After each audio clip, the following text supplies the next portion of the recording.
Et à ma prière, je faisais la route Yaoundé-Douala. Et subitement, quelque chose me dit, lève-toi, ça les bus de 70 personnes. Quelque chose me dit, lève-toi, tu prêches dans le bus. Je dis non, je n'ai rien écouté. Lève-toi, tu prêches dans le bus. C'était devenu tellement audible. Aujourd'hui, nous parlons d'évangélisation avec Lionel.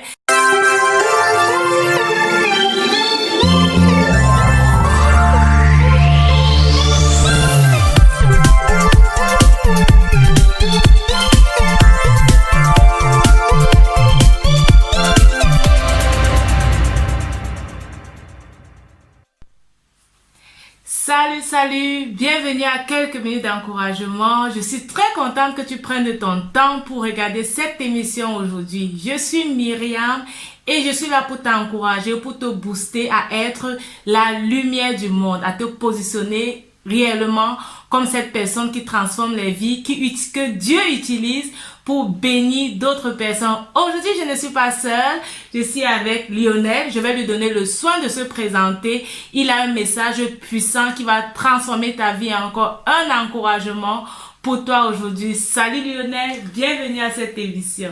Voilà, bonsoir chers auditeurs. Je dis encore merci à Madame Tapso pour me recevoir sur son plateau, cette émission qui bénit davantage les enfants de Dieu. Et c'est une joie pour moi, c'est un honneur d'être là sur ce plateau, partager ce plateau avec elle et de passer ces quelques minutes, comme elle a bien cité, de pouvoir en parler. Est-ce que tu peux nous dire un peu qui tu es pour celui qui te regarde aujourd'hui ou celle qui te découvre? Il y a beaucoup de personnes qui te découvrent aujourd'hui. Est-ce que tu peux dire en quelques mots qui tu es? Bon, en fait, moi, j'ai grandi du côté du nord du Cameroun. Et j'ai grandi dans une famille chrétienne, mais je n'avais aucune relation avec Dieu. Et j'étais un peu trop réservé, c'est comme ça qu'on me connaît. Et de ce fait, j'y allais dans les mouvements chrétiens juste parce qu'on m'y obligeait. Et en fait, j'étais également passionné pour le dessin, passionné pour le basket. C'était ça qui brûlait dans mon cœur. Voilà, donc c'est en 2006 que j'ai réellement rencontré Jésus. Et c'est où tout a basculé vraiment dans ma vie.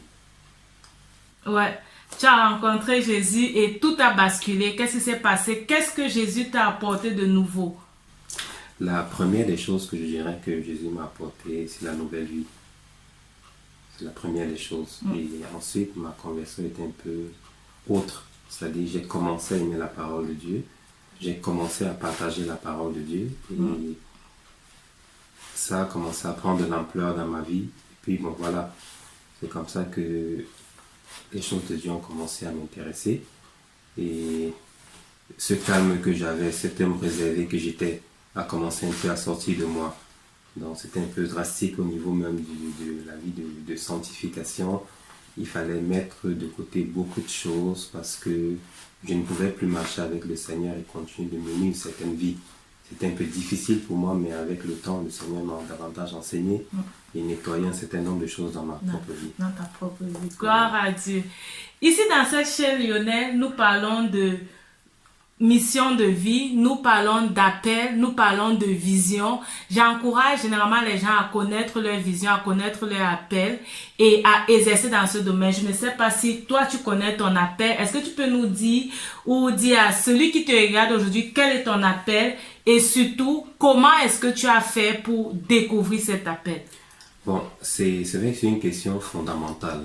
C'est-à-dire dans notre relation avec le Seigneur, c'est important de savoir où on va, quelle est ma place. Est-ce que je viens simplement m'asseoir au culte, écouter, puis rentrer, consommer? J'ai voulu plus être un consommateur. Et j'étais impliqué dans beaucoup d'activités religieuses, beaucoup de programmes. Et en fin de la journée, je ne savais pas ce que je devais spécifiquement faire.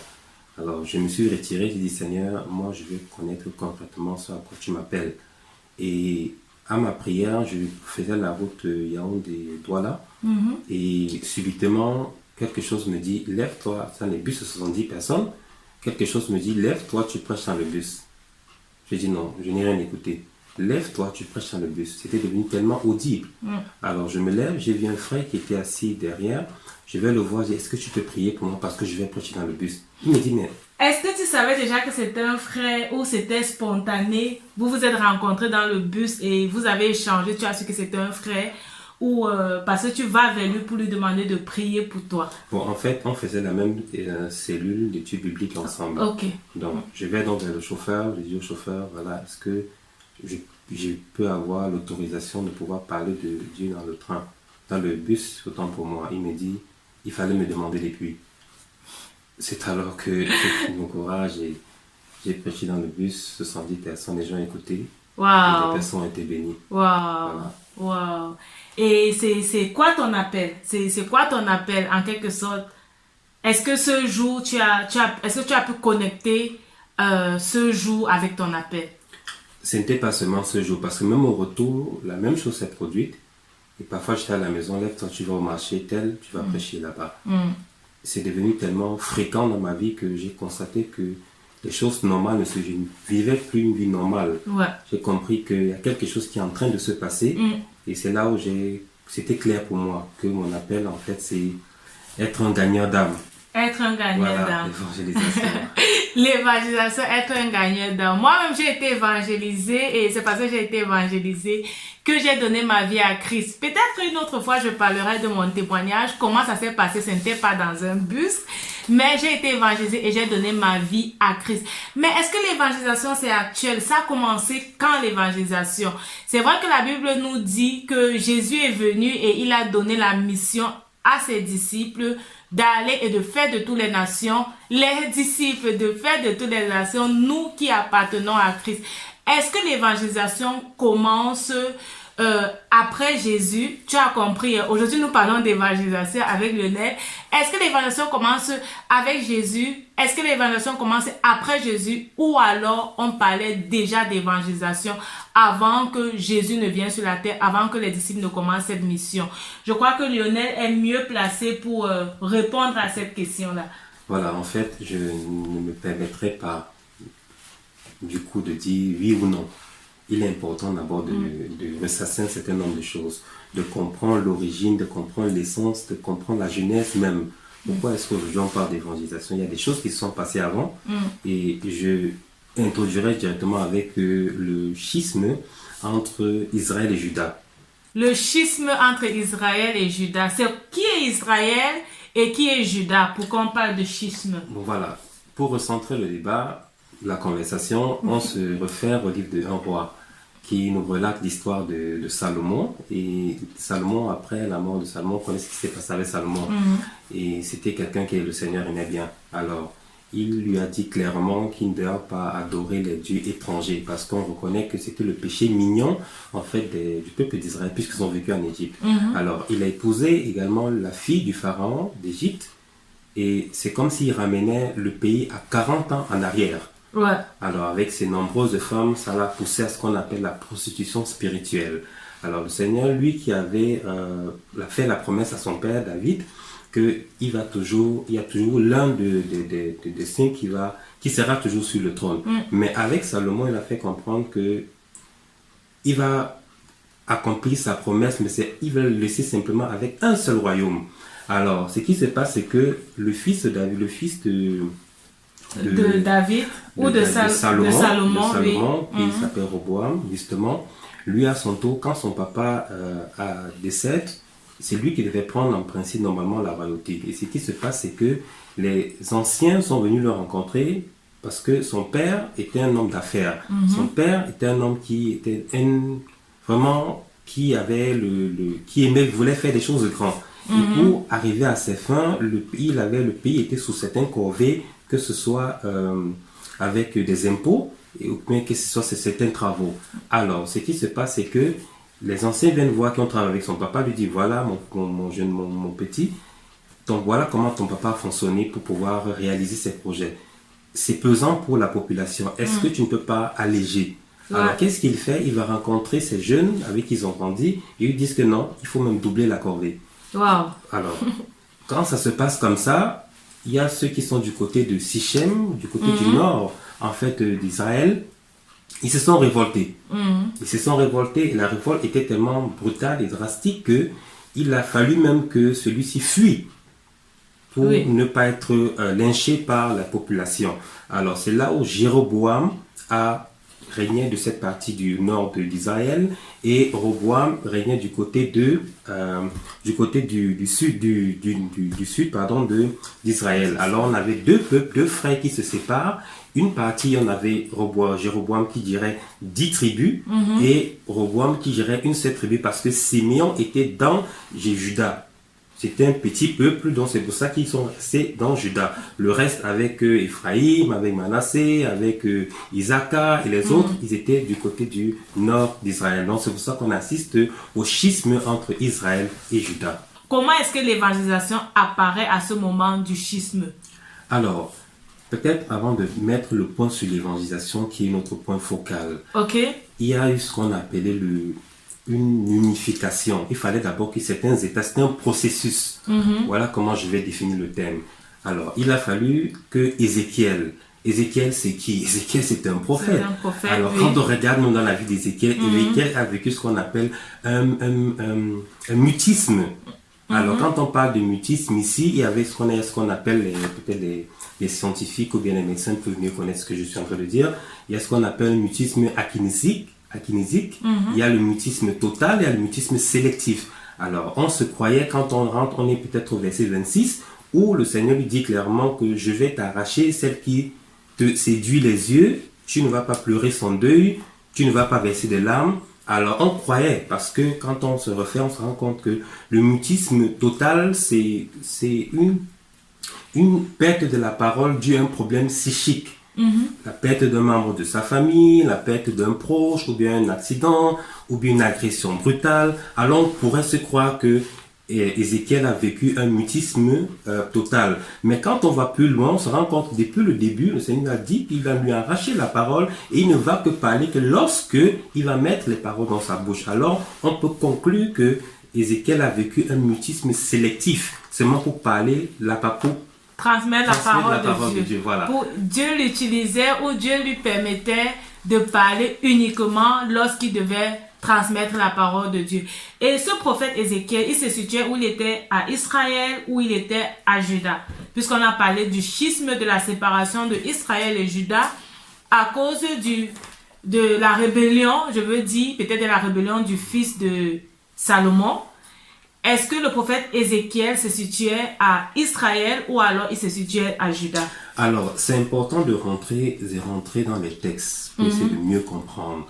Parce qu'on se rappelle que du côté avec Jéroboam, il avait bâti des stèles, il avait bâti des autels pour empêcher en fait les Israélites de venir à Jérusalem pour pouvoir adorer le Seigneur. Alors, on se dit que et à Jérusalem, c'est le temple que le Seigneur, où il demeurait. Oui. On pourrait conclure que, peut-être sans rentrer dans les textes, qu'il pourrait se trouver à Jérusalem en ce moment. Alors, la chose qui se passe, c'est que quand on parle ici d'une mime prophétique, ce mime prophétique, c'est quoi? C'est que, il dit pour Juda, les Israélites, on se refait à Ézéchiel 37, versets 15 à 27. Oui. On peut lire là que pour Juda, pour les Israélites qui en font partie, et pour Joseph, pour la communauté qui en fait partie. Alors, il fallait mettre ces deux bois-là ensemble. Ça voulait dire que quoi? Il dit, prends le bois de Joseph qui est dans la main d'Éphraïm. Qu'est-ce que ça signifie? Alors, par la suite, il dit, et la tribu d'Israël qui fait partie, et joint les deux bois. Ça veut dire quoi? Ça nous ramène dans l'histoire, dans le livre de Genèse, où le papa de Joseph était en train de bénir les fils de Joseph. Alors, qu'est-ce qu'il fait? Manassé était le grand frère et Ephraim était le petit frère. Il a croisé les mains, il a mis la main droite sur la tête d'Ephraim et la main gauche sur la tête de Manassé. Alors, ça a irrité Joseph. Il dit, mais pourquoi, papa, tu te comportes de la sorcellerie? Manassé, il dit, je sais.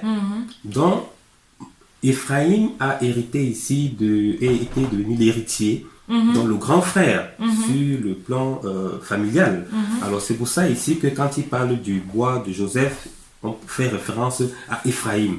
Donc c'est pour dire que ces 10 tribus qui étaient du côté du nord, et une seule tribu qui était du côté du sud, vont se mettre ensemble pour former une seule nation. Voilà. Et ça, c'est le message que Ézéchiel donnait. C'était le message. Le mime prophétique d'Ézéchiel. C'était le mime prophétique d'Ézéchiel que Israël et Juda devaient se mettre ensemble pour revenir un peuple. Et est-ce que ça s'est passé ou est-ce qu'on attend toujours que Israël et Juda deviennent un même peuple?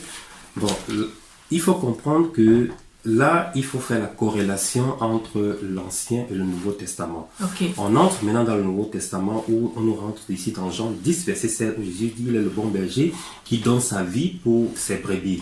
Et plus loin, qu'est-ce qu'il dit? Il dit clairement, il y a ceux qui ne sont pas encore de cet enclos. Il faut qu'ils soient de cet enclos, en fait, pour que ils soient un seul peuple, ne soient plus divisés. Voilà ce qui est en train de se passer. Ça, c'est le processus de la réconciliation. Alors, plus loin, on comprend que avec Jésus, on va rencontrer la femme samaritaine dans Jean 4. Oui. Avec la femme samaritaine. La femme samaritaine, voilà, avec la femme samaritaine. Allez annoncer à tout le monde ce que Jésus a fait pour elle. Venez voir ce que Jésus a fait pour moi. Au bord du puits, c'est voilà, ça? C'est bien cette histoire, voilà. Oui. Okay. Ce qui se passe avec la femme samaritaine, c'est quoi? C'est que c'est un élément, c'est une scène centrale. Pourquoi je le dis? Parce que elle vient de Samarie, Galilée est plus haut du côté du nord d'Israël, et Jésus lui venait de la Judée. Alors, qu'est-ce qui se passe? Quand on rentre dans Matthieu 10, verset 5 à 6, il dit clairement à ses disciples d'aller prêcher l'évangile, mais de ne pas aller chez les étrangers, seulement dans les brebis d'Israël. C'était seulement restreint à ceux qui étaient juifs. Alors, quand il rencontre, normalement, il y avait comme ceux de Sichem étaient des ennemis en fait de ceux de Juda. Tout ce qui voulait aller en Galilée, comme pour aller à Sichem et à Galilée, il faut traverser en fait le Sichem. Il faisait des détours. Ce qui fait Jésus, lui, il choisit passer par Sichem, par l'ennemi. Il arrive au puits de cette femme, il lui dit, femme, donne-moi de l'eau. Il crée le contact exprès. Pourquoi est-ce qu'il le fait? Dans la suite de l'histoire, en fait, c'est même un texte, en fait, c'est la structure même d'évangélisation qu'on enseigne à l'école d'évangélisation. Okay. Alors, pour dire que la méthode, la structure, la méthodologie, tout est inclus à l'intérieur. Alors, ce qui se passe avec Jésus, la Samaritaine, elle lui dit, bon, voilà, nos pères ont adoré sur cette montagne, vous dites que c'est à Jérusalem. Or, même cette femme n'a pas toute l'information. Elle a juste une bribe d'information. Pourquoi je le dis? Parce que quand on rentre encore dans les textes bibliques, on se rend compte que, dans un roi, on se rend compte que Jéroboam avait bâti pour empêcher le peuple d'aller fortifier Jérusalem. Le pouvoir de Roboam, qu'est-ce qu'il fait? Il fait 2 veaux d'or. Il leur dit, Israélites, voici vos dieux qui vous ont fait sortir d'Égypte. Un veau, il met à Bethel et l'autre, il met à Dan. Alors, voilà déjà 2 autels. Et il ne se suffisait pas à ça. Il a donc allé dans les hauts lieux. Les hauts lieux, ce sont les montagnes dont parle la femme samaritaine, où également il a bâti certains temples là-bas, un sanctuaire, où il prenait des personnes dans la foule qui n'étaient pas forcément de la lignée des Lévites pour pouvoir servir comme prêtres dans ces différents lieux. Alors, à la suite de l'histoire, on se rend compte que c'est la femme qui va appeler tous ceux de Sichem, les Samaritains, à venir voir Jésus. On peut comprendre que l'évangile de ses côtés, la porte était déjà ouverte. L'ennemi peut parler maintenant à son adversaire et c'était la possibilité pour eux de pouvoir annoncer l'évangile. Alors, maintenant, quand on continue dans le processus de réconciliation, on se rend compte que maintenant, on se retrouve maintenant dans l'acte des apôtres. Acte des apôtres, où le Saint-Esprit, les disciples reçoivent le Saint-Esprit et ils prêchent au moins à 3000 personnes. Et là, tout le monde est confondu. Les juifs, les non-juifs, c'est tout le monde. Alors, on peut comprendre que Jésus qui demandait à ses disciples de ne pas aller, en Matthieu 10, aujourd'hui, il a brisé le mythe avec les Samaritains. Et maintenant, il leur permet maintenant d'aller rencontrer. Il a dit, quand on lit Acte 1, verset 8, vous allez prêcher, commencer à Jérusalem, vous allez en Judée, vous allez aller en Samarie et au reste de la terre. Au reste de la ceux terre. Qui ne sont pas des Juifs. Et au Cameroun. Au Cameroun. Donc, vous dites qu'il n'y aura plus de délimitation, il n'y aura plus de barrière pour que l'évangile en fait soit annoncé. Oui. Donc voilà. C'est vraiment complexe de parcourir la Bible en 15 minutes, environ 10 minutes. Mais nous ne pouvons pas laisser cette histoire passer parce que si nous parlons d'évangélisation, c'est important de connaître où est-ce que les choses ont commencé. Et Lionel l'a si bien expliqué pourquoi est-ce que nous avons également été atteints de l'évangile. Jésus a brisé les frontières et avec Jésus, égale le lieu où tu te trouves, tu peux être atteint de l'évangile de Christ. Et avec Jésus, si tu es un disciple de Jésus, égal où tu es, tu peux également annoncer l'évangile de Christ. Alors, sur le même point, je pourrais également dire que Jésus a dit, il n'y a pas dans la Bible, quand nous avons de Genèse, Apocalypse, il n'y a pas un ministère qui fait brûler le cœur de Dieu. Pourquoi je le dis? Je ne suis pas en train de mettre une priorité, mais je suis en train de mettre un fait. Il y a de la joie dans le ciel pour une seule âme qui se repent. Nous allons dans 2 Pierre 3, verset 9. Il dit, Dieu n'est pas lent à l'accomplissement de ses promesses comme beaucoup le pensent. Sinon, il attend que le pécheur se repente. Voilà le désir de Dieu. Et quand on rentre dans Romains 10, verset 15b, 15a, il dit que ils sont beaux les pieds de ceux qui annoncent l'évangile. Beau, la beauté ne s'agit pas de l'aspect extérieur, mais du côté intrinsèque, c'est-à-dire de l'œuvre, de la mission qu'il accomplit. Alors, et quand on rentre encore même dans le livre de Daniel, il fait comprendre qu'ils vont briller comme des étoiles, ceux qui prêchent l'évangile. Alors, c'est pour dire que, à la base, quand Jésus dit à ses disciples, allez prêcher, quand il dit aller, c'est un impératif. Et il ne situe pas, il ne circonscrit pas le type de personne qui doit aller prêcher. Pour dire qu'à la base, tous nous sommes des évangélistes. Ouais. Et c'est notre mission, c'est notre devoir de pouvoir prêcher l'évangile. Et pour ce faire, certains vont me dire que pour prêcher l'évangile, le Saint-Esprit va me mettre des paroles à ma bouche pour pouvoir prêcher l'évangile.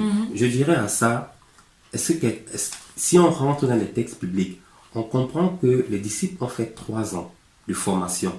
Ils sont sortis, il a pris encore 70 disciples. C'est pour ça que quand on rentre dans la Luc 10, verset 2, il dit la moisson est grande. Il y a peu d'ouvriers. Alors, même Judas qui a trahi Jésus a prêché l'évangile. Alors, c'est pour dire qu'on a aussi besoin d'être formé pour pouvoir annoncer cet évangile, être efficace, être affûté, être quelqu'un qui est un gagneur d'âme pour que l'évangélisation devienne en fait notre style de vie. On doit être formé également pour parler de Dieu, mais où est-ce qu'on se forme? On ne nous apprend pas à évangéliser à l'école. On n'apprend pas forcément comment est-ce qu'il faut faire pour transmettre cet évangile aux autres. Qu'est-ce que tu conseilles à quelqu'un qui veut apprendre à évangéliser ou bien qui croit que c'est vraiment son appel? Dieu a mis ça fortement dans son cœur de parler de Dieu. Il y a différentes façons de parler de Dieu. Est-ce qu'il y a différentes stratégies, différentes approches pour parler de Dieu? C'est une question que je ne répondrai pas peut-être par s'il y a une approche, il y a 2 approches. Moi je dirais il y a plusieurs opportunités de prêcher l'évangile. Voilà. Ouais. Plusieurs opportunités. Comment saisir l'opportunité et transformer cela à réellement quelqu'un qui donne sa vie à Christ? Oui. Est-ce que ça dépend de nous, l'évangéliste, si quelqu'un donne sa vie à Christ ou pas? Nous avons notre part de partition à jouer. Dieu veut travailler avec l'homme. C'est pour ça qu'il a besoin de nous. Alors, il nous équipe pour que notre but, c'est de parler. Et il faut qu'il écoute. Parce que quand on rentre dans Romains 10, verset 17, la foi vient de ce qu'on entend. On ne vient pas convaincre des gens. On ne vient pas christianiser des gens. On vient leur annoncer l'évangile. Et on lui demande en fait, est-ce que tu es prêt? Jésus dit clairement, il est mort sur la croix également pour tes péchés. Il est prêt maintenant de pouvoir te pardonner et te donner la vie éternelle. Est-ce que tu veux? Donc ça veut dire en fait que tu ne dois pas culpabiliser si tu as parlé de Dieu à tous les membres de ta famille et ils n'ont pas reçu Christ. Tu as fait ta part, tu as parlé de Dieu et maintenant qu'ils acceptent cet évangile, ça va dépendre de Dieu. Peut-être tu as été seulement celui qui a arrosé ou celui qui a lancé la graine et Dieu va permettre que ces personnes au moment destiné par lui qui donnent leur vie à Christ. Est-ce que tu as quelque chose de précis? Est-ce que tu offres une formation? Parce que nous sommes en ligne. Moi, par exemple, j'offre des formations sur le montage vidéo. Est-ce que tu offres une formation sur l'évangélisation? Si quelqu'un dit, mais je veux apprendre à évangéliser, est-ce que je peux te contacter? Bon, voilà, en fait, c'est quoi? Moi également, j'ai évangélisé dans plusieurs endroits. Dans les trams, partout. Et je croyais que c'était suffisant.